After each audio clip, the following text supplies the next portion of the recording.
எப்படி சும்மா இருக்கீங்களா? என்ன சாப்பிட்டா இன்னைக்கு? இன்னைக்கு காலை சாப்பாடு தண்ணி சோறு இருந்துச்சு, சாப்பிட்டோம். தண்ணி சோறு நான் சாப்பிட்டேன். வேற கறி ஒன்றுமா இல்லையா? கறி ஒன்றுமா கடல, தேங்காய் போட்டு சுற்றி ஒரு கதையில் ஒன்று போட்டு சாப்பிட்டோம். எத்தனை பிள்ளைகள்? 3 பேர் இருக்காங்க. 3 பேர். வேற ஒன்று நான் படுக்கிற ஒன்று பள்ளிக்கு கொண்டு போயிருக்கேன். ஸ்கூலுக்கு போயிட்டேன் விட்ட பிடிங்க. என்ன தொழில் செய்யுது? தொழில் இப்படி தான், நான் கூலி வேலையில் தான் போகிறேன். என்ன வேலை? நீ ஒரு நாளே கிடைக்கும், ஒரு நாளே கிடைக்காம இருக்கும். கஷ்டத்துலாம் தெரியுது. கஷ்டம்தான். தொழில் வாய்ப்பு கொஞ்சம் கஷ்டம். நம்மளோட இந்த ஏரியாவை பொறுத்த அளவுக்கு கொஞ்சம் தொழில் மிச்சம் கஷ்டம். நான் ஒரு தனி இடத்துலான்னு இருக்கிறேன். இந்த தனி இடத்துல இருக்கக்குள்ள தொழில் கொஞ்சம் கஷ்டம்தான்.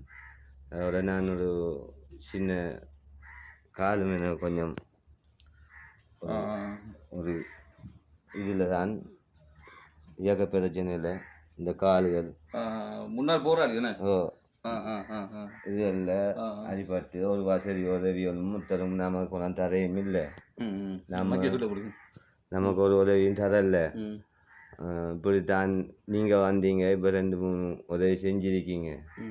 நீங்களும் மறு சிகிச்சை கொண்டாந்து தந்திருக்கீங்க. இந்த புள்ள குட்டிகளுக்கு நம்ம சாப்பிட்டுக்கோம். அது தாரவங்களுக்கெல்லாம் மிச்சம் நன்றியை தான் சொல்லணும். அதோட உங்களுக்கும் மிச்சம் நன்றியை சொல்கிறோம். உங்களையும் அதான் எனக்கு ஒன்றும் தேவையில்லை. இந்த 3 பிள்ளைகளையும் இந்த குடும்பத்தை காப்பாற்றுறதுக்காக என்ன உங்களால் முடிஞ்ச உதவியால் இந்த பார்க்குற அண்ணன்மார்களுக்கு முடிஞ்ச இந்த தம்பிமார்களோ அண்ணன்மார்களோ சகோதரங்கள் அவங்களால முடிஞ்சது எனக்கு ஒரு சின்ன ஒரு கைத்தொழிலுக்கு ஒரு மீன் பொட்டி கட்டி ஒரு சைக்கிள் ஒன்று இருந்தா மீன் பொட்டி எனக்கு வராதமாக ஒன்று தந்தா இந்த புள்ள குட்டிகளை நான் வளர்த்துருவேன். இந்த ஊடு இந்த சின்ன குடியில் தான் இருக்கேன். நான் பார்த்தீங்கன்னா தாரக்குட்டியில் தான் இருக்கேன். இப்படி தான் வாழ்ந்துட்டு போகிறேன். இந்த பிள்ளைகளும் அவ்வளோ பெரிய ஆக்களும் இல்லை. நம்ம இனி அவவும் சில டைமில் வேலைகளுக்கு போவாகும். எந்த வேலைக்கு போகிறேன்? இங்கால புல்லு பிடுங்க அதுக்கு இதுக்கு போவாகும். என்னால் கொஞ்சம் மிச்சம் கஷ்டப்பட்டு வேலை செய்யலை. இந்த கால் கொஞ்சம் எனக்கு சரியான இது நடந்து மிச்சம் தூரங்கள் நடக்கிறது எல்லாம் செய்ய இயலாது. எனக்கு சின்ன ஒரு சைக்கிளும் தந்தாலும் நான் ஒரு தொழில் ஒன்றை செஞ்சு மீன் பொட்டியை கட்டி ஒரு வியாபாரத்தை செஞ்சு இந்த புள்ள குட்டிகளை காப்பாற்றுறதுக்கு ஒரு வழி உண்டு. நீங்கள் தான் தரணும். அப்போ அப்படி இருக்கு வாழ்க்கை. நீ உங்களுக்கு மிச்சம் நன்றியை தான் சொல்லுவேன். 3 பிள்ளைகள் என்ன? 3 பேர் இருக்காங்க. ஒரு பொம்பளை 2 பொம்பளை பிள்ளைங்க ஒரு பொடியை நினைக்காங்க. 2 பொம்பளை பிள்ளைங்க ஒரு பொடியும். தண்ணி சோறு தான் சாப்பிட்டேன். நீங்கள் தண்ணி சோறு தான் சாப்பிட்டு சரிங்க. உங்களோட பேர் என்னக்கா? இந்த பேர் காத்தியா. எத்தனை 3 பிள்ளைகள் என்ன? 3 என்ன வாழ்வார என்ன தொழில் செய்யுங்க? தாகலாம் கஞ்சி கூப்பிட்டா புல்லு பிடுங்க அங்கஞ்சி போகிறேன். நாங்கள் இந்த பிரச்சனை எல்லாம் கஷ்டம்தானே. ஓ எல்லாம் கஷ்டம்தான். இப்போ பிள்ளை எல்லாம் ஸ்கூலுக்கு போறியா? ஓ ஒரு ஆள் பள்ளி 2 பேர் போகிறாங்க பள்ளிக்கு. மக்கி இளையாள் சின்ன ஆள் போகிறல, சின்ன ஆள் தானே. அப்போ ஒரு ஆள் போயிட்டு மூத்தாள் போயிட்டு அவனே ஓ தான் நிற்கிறாங்க. ஓ அவைக்கு வகுப்பு பேருக்கு பள்ளி லீவு, 1 மாதம் லீவு கொடுத்துருக்காங்க.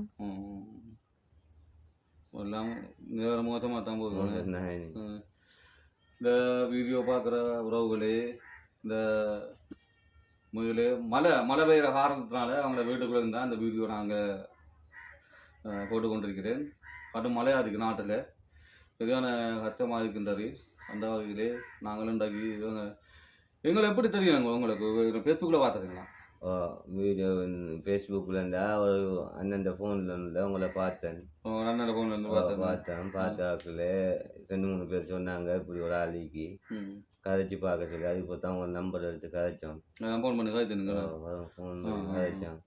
அதோட எனக்கு ஒரு தொழில் பெருசாக எனக்கு செய்யலை. இந்த கால் வந்து அடிப்பட்ட கால் தானே, இந்த காலால் ஒன்றும் செஞ்சுக்க கஷ்டம். அதுக்காக தான் உங்களை கூப்பிட்டு எனக்கு கைத்தொழில் ஒன்று செய்கிறதுக்கு இந்த அப்போ எப்படி கஷ்டங்கள் இருக்குண்ணா? எல்லாம் கஷ்டம்தான். 2 பேர் படிக்க போகிற சிலவும் கொஞ்சம் கஷ்டமாக தான் இருக்கேன். இந்த தொழில் வாய்ப்பு கொஞ்சம் கஷ்டம்னால ஒரு கைத்தொழிலுக்கு வந்தால் இந்த குடும்பத்தை நான் ஒரு மாதிரியாக இந்த வருமானத்தையும் நான் பார்த்துடுவேன். இந்த ஊட்டையும் கொஞ்சம் அப்படி இப்படின்னு கட்டி எல்லாம் இருக்கிற எல்லாம் தகரம் நான் வளர்ச்சி பூச்சிப்பட்ட ராவையில் வரும். ஒரு கட்டியில் ஒரு மெத்த ஒன்றும் இல்லை நம்மக்கிட்ட. இப்படி தான் வாழ்ந்து கொண்டு இருக்கோம். அது கஷ்டத்து மத்தியெல்லாம் வாழ்ந்து கொண்டு இருக்கோம். இப்படித்தான் வாழ்க்கையில் உங்களை நான் 2-3 முறை ஆக்கள்கிட்ட கேட்டு தான் உங்களோட நம்பரும் எடுத்து அது பிறகு தான் உங்களோட நம்பர் தேடி எடுத்து தான் உங்களுக்கு கோல் அடித்தேன். வந்தால் ஏதாவது உதவி செய்வீங்க தானே. இப்போ பார்த்தீங்க தானே இந்த காலும் பார்த்தீங்க தானே, இந்த காலில் ஒரு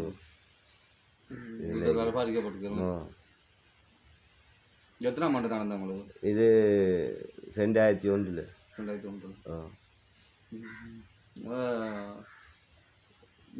சைக்கிள் வாங்கி தந்தா அதை வச்சுட்டு வியாபாரம் பண்ணுது பார்த்துட்டு இப்போ சைக்கிள் ஓடுறதுக்கு வசதியாக இருக்குமா? சைக்கிள் ஓடிக்கொடுவேன். சைக்கிள் ஓடுவேன். நம்ம இது வழியாக தானே கிட்ட தானே மீன் எடுத்து போட்டு ஒரு 25-30 கிலோ மீன் விற்றா நமக்கு ஒரு நாளைக்கு செலவுக்கு ஒரு 2000 மட்டும் லாபம் வரும். அதை எடுத்து நான் குடும்பத்தை ஒரு மாதிரியாக கொண்டு போவேன். அதில் என்ன மிச்சம் பிடிச்சி இதில் வளர்ச்சி கொஞ்சம் கல்யாணம் வாங்கி கட்டி கொடுவோங்க. நான் பார்க்கேன் மேலே கட்டாட்டிங்க கீழுக்கு அந்த பூச்சிப்பட்ட வாரத்துகளை பிடிச்சி கொஞ்சம் கட்டிக்க. நான் சின்ன பிள்ளை ஒரு 2 வயசு அவருக்கு, இவருக்கு 5 வயசு, அவருக்கு 7 வயசு. அதுகளை வச்சு நான் படுக்கிறேன். வளர்ச்சி உங்களுக்கு தெரிந்தானே, இதில் வளர்ச்சி வயல் காடு மாதிரி இருக்கும்.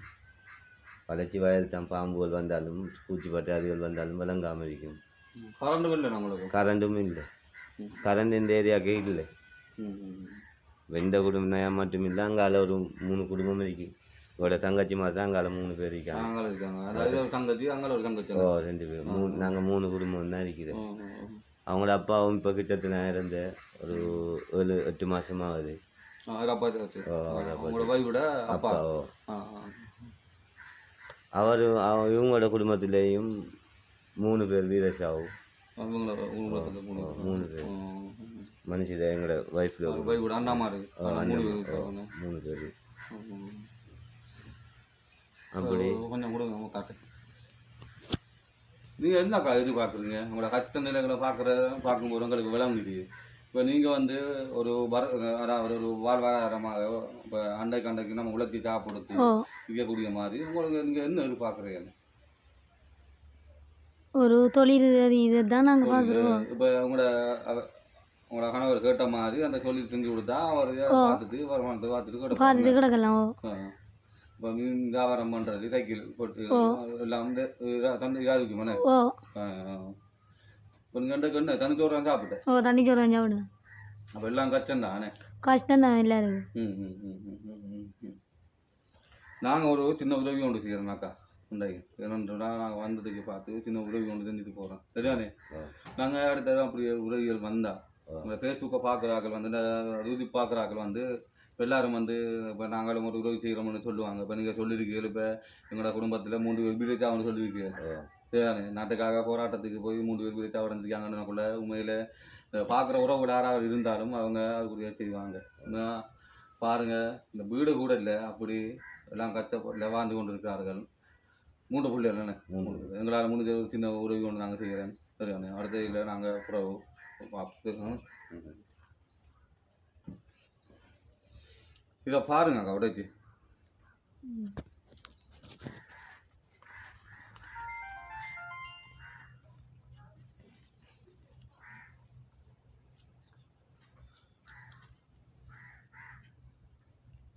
கொடுங்க, மக்கி கொடுங்க, மக்கி வாங்க.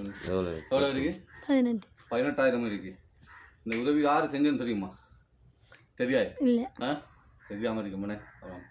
இந்த உதவி செஞ்சது வந்து கோட்டைக்கல்லாத்தை சேர்ந்த தவீந்திரன் பவித் தம்பிக்கு 18வது பிறந்த நாளை முன்னிட்டு 18,000 ரூபா பெருமதியான பணமாக கொடுக்க சொல்லிருந்தேன். சரியானே? சரி. புவனேஸ்வரி கோட்டைக்கல்லாறு. உங்களுக்கு சந்தோஷமா இது? ஓ, சந்தோஷம். நல்ல சந்தோஷமா? ஓ, நல்ல சந்தோஷம். நல்ல சந்தோஷம். ஓ, இப்படி உங்களுக்கு உதவி எல்லாம் கிடைச்சிருக்கா? இல்லை. உதவி கிடைக்கல, அப்படி ஒன்று உதவி செய்யல. இல்லை. இந்த தம்பி இப்போ இந்த உதவி செஞ்ச தம்பிக்கு நீங்கள் என்ன சொல்கிறீங்க? நன்றி சொல்லணும். நன்றி சொல்லணும். ஓ, தம்பிக்கு வந்து நன்றி. தம்பிக்கு வந்து இப்போ என்னென்னு சொன்னால், அதாவது நாளை 4ஆம் தேதி 2ஆம் மாதம் 2023ஆம் ஆண்டு தம்பிக்கு வந்து பிறந்த நாள். இந்த பிறந்த நாளுக்காக தான் நான் இன்றைக்கு உங்களுக்கு இந்த உதவி இன்றைக்கு செஞ்சுருக்கிறேன். அப்போ நீங்கள் தம்பிக்கு ஒரு பிறந்த நாள் பார்த்துக்க சொல்லுங்களேன். அவருக்கு கவி வேல்த்தை. நீ அண்ணாவுக்கு ஒரு பிறந்த நாள் பார்த்துக்க சொல்லுங்கண்ணே. கவி வேல்த்தை சொல்லுங்க. கவி வேல்த்தை பள்ளி போறாரா? உங்களை நிஜ கொடுங்கண்ணே. சொல்லுங்க. அண்ணா அண்ணாக்கு ஹாப்பி பர்த்டே. நன்றி. அண்ணாக்கு நன்றி. சரி, மிச்ச நன்றி தம்பி, மிச்ச நன்றி. நீங்கள் செஞ்ச உதவி உங்களுக்கு வாழ்நாளெல்லாம் மிச்சம் உதவியாக இருக்கும். மிச்ச நன்றி உங்களுக்கு. Happy birthday. உங்களோட பிறந்த நாள் ஒவ்வொரு வருஷமும் இப்படி ஏழை கஷ்டப்பட்ட ஏழைகளுக்கு இப்படியே கொடுக்கணும்னு உங்களோட கடவுள்கிட்ட நான் வேண்டிக்கிறேன் தம்பி. இது மாதிரி எல்லா வருஷமும் உங்களோட பிறந்த நாளைக்கும் எனக்கு இல்லாட்டியும் இப்படி என்ன மாதிரி கஷ்டப்படாக்களுக்கு கொடுக்குறதுக்கு உங்களுக்கு மேலும் மேலும் கிடைக்கணும். அந்த ஈஸ்வரனை நான் உங்களுக்கு வழிபடுத்துகிறேன். வணக்கம் தம்பி. லண்டனில் வசித்து கொண்டிருக்கும் ரவீந்திரன் பவி தம்பி அவர்களுக்கு பிறந்த நாளுக்காக இந்த குடும்பத்துக்கு நாங்கள் 18,000 ரூபாய் பெருமதியான பணமாக கொடுத்திருக்கின்றோம். தம்பிக்கு இனிய பிறந்த நாள் வாழ்த்துக்கள். நாளை பிறக்க இருக்கிற 18வது பிறந்த நாளை இனிய பிறந்த நாள் வாழ்த்துக்களை நாங்கள் திரும்பி சொல்லுகிறேன். பாய் சொல்லுங்க. நான் பாய் காட்டுங்க. அண்ணா பாய் சொல்லுங்க. பாய் அண்ணன்.